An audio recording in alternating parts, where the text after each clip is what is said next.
Crink, Crink Crazy Mess. Pink Crazy Mess. Okay, so my husband was standing like right there, and I couldn't think. What was I going to say?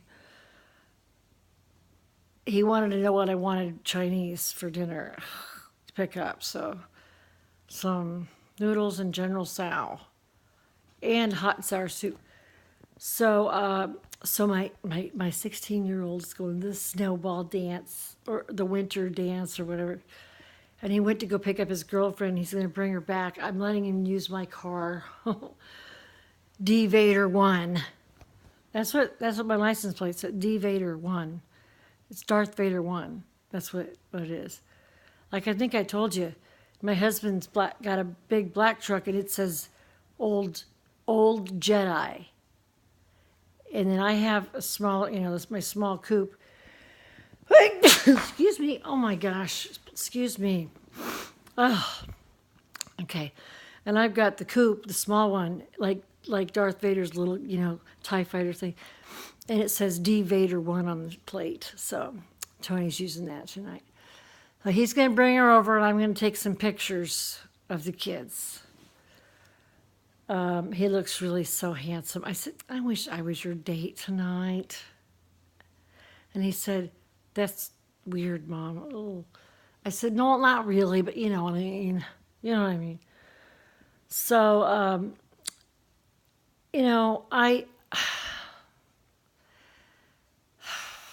I always want to, I don't talk a whole lot about Sjogren's syndrome and rheumatoid arthritis and hypothyroidism and IBS and all those other wonderful things that go along with autoimmune diseases. But, I was looking at some videos today, and they really did help me, because sometimes, I'm telling you, sometimes I feel like I'm all alone in this thing, like nobody really gets it. And one of the things one of the videos that I saw helped me a lot because, like I said, the other day I went to a doctor and it really upset me. And it was a letter from a doctor on this video, a rheumatologist, and they are the specialists that deal with autoimmune diseases.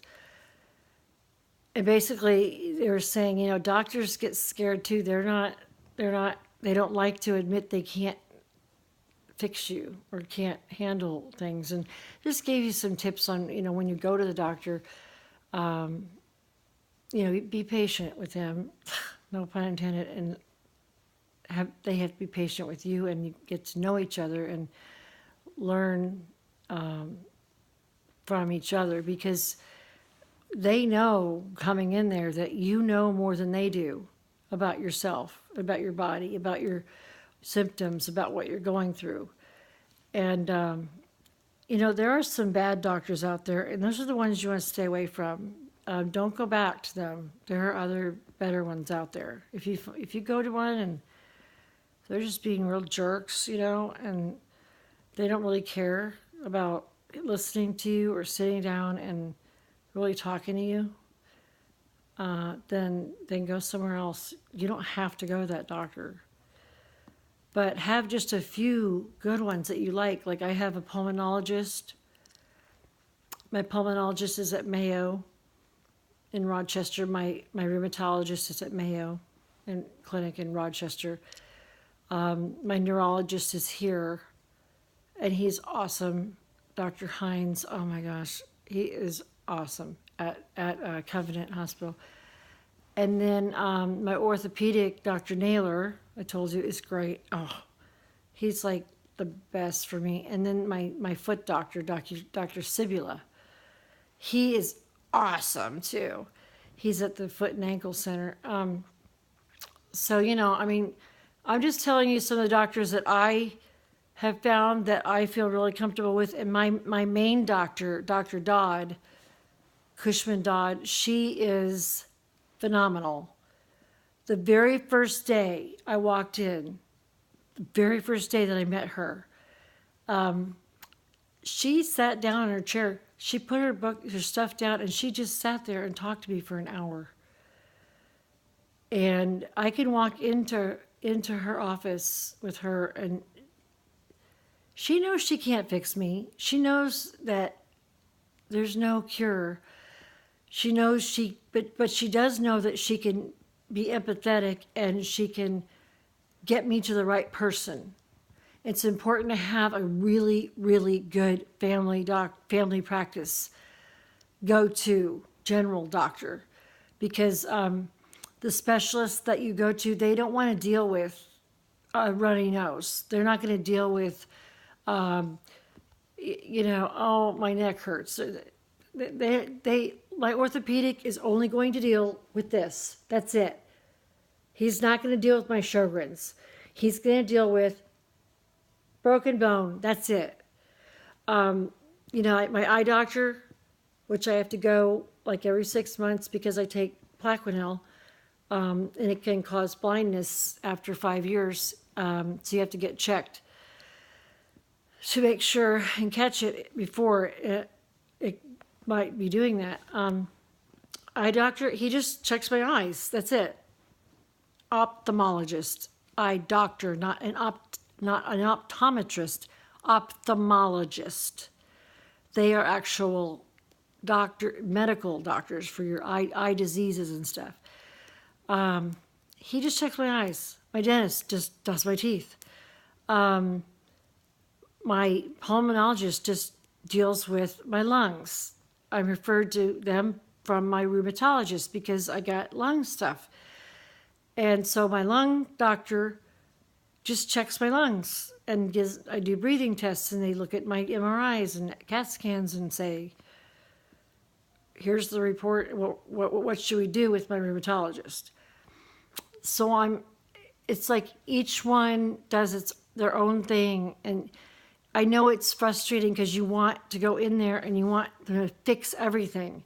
You want your doctor to make your pain go away. And you want them to make you like you were before your illness took hold of you. And they really can't. They can help with the symptoms and help slow the progress down from it, but they haven't found a cure of why the white blood cells fight each other. They don't know why that happens like that. So that's all I'm going to say about the autoimmune tonight. Right now, I'm in pain as usual, but I'm going to watch a movie with the Hubsters tonight. I don't know which one. I got to check Vudu and Hulu and Netflix because I don't like to watch commercials. I've gotten spoiled. DVR. I DVR everything so I can fast forward through the commercials. And it's funny because I used to be in advertising, and that's what when I was in advertising, all I did was listen to commercials. Which ones are my clients, It's the commercial being played right, but now I'm like, I don't want to watch the commercials. So, I am so tired right now. I'm going to stay up anyway. I told you I tried this Swish mask. I also tried that African cream stuff, South African cream, muscle cream. And I'll let you know on that. Not so much.